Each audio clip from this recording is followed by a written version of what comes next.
Good day, my name is Paul Jessup. I am currently the head women's basketball coach here at Walla Walla University.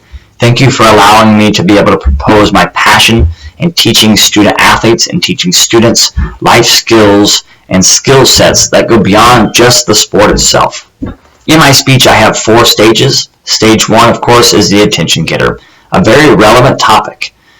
In the United States, there are 48 million youth athletes between the ages of 6 and 18. It's not a matter of if a coach has influence. It's not a matter of if a teacher has influence. It's a matter of what we are influencing. How are we influencing these student athletes? In any given 7-month period in the academic year, a teacher coach can influence to 280 to 420 hours on that student athlete, time giving in the classroom and in the sport practice itself. My question then is, as it was for myself at the time in my life when I was teaching and coaching both, I was teaching and coaching up to 30% of the student population. It dawned on me, it's not a matter of if I was influencing, it's a matter of what was I influencing, how was I influencing. That was a turning point in my coaching career. I had to ask myself, what value, what benefit am I bringing these students? What value and benefit am I bringing these student athletes that go beyond just the sport? Stage 2, of course, is the realization that every athlete ends being a competitive athlete at some point. Every athlete has an ultimate end. 1, they either burn out, so their time as a competitive sport is finished, or 2, due to injury, or simply their skill sets diminish to the point where they can't go beyond in competitive sport.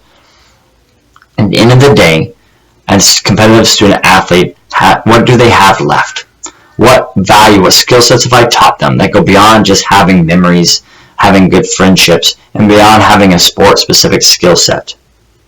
I then began to ask myself, what is common throughout all of us beyond our sport?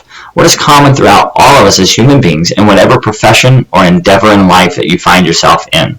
And perhaps even whatever stage of life you find yourself in. What is a skill set that I can teach that's going to be beneficial to them no matter what they are doing? I come up with 2 common themes. 1, every human being needs to communicate. So why not be intentional about communication? 2, within the realm of communication, conflict resolution. For interpersonal communication, I like to use the acronym NITE communication, N-I-T-E. It stands for name, information, tone, eye contact.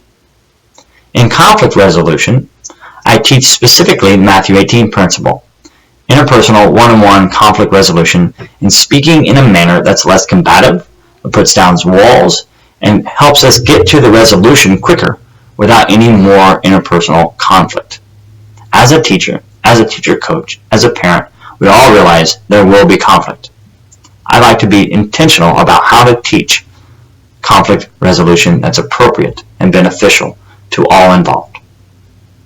Secondly, self-talk. There's a myriad of research out there that describes and proves that positive self-talk is beneficial to all of us. It's not a matter of if you talk to yourself. It's a matter of what you say when you speak to yourself. What I found is that there are 4 main ways in which people can talk to themselves regardless of the situation they find themselves in. I use the acronym FIRM. FIRM, F-I-R-M. F stands for focus. I is informative.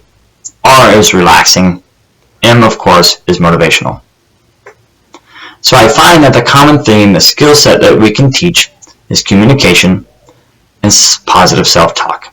I believe these 2 forms or these 2 skill sets are relevant not only in the sport, and we can use the sport to teach these 2 different types of skill sets.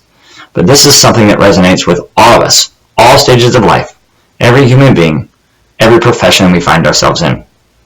Of course, in the speech itself, I'll go more in depth in the information that I'm speaking to, the relevant research that proves the benefits of both these types of communications and positive self-talk, and of course giving real-life examples as illustrations as to how these things play out.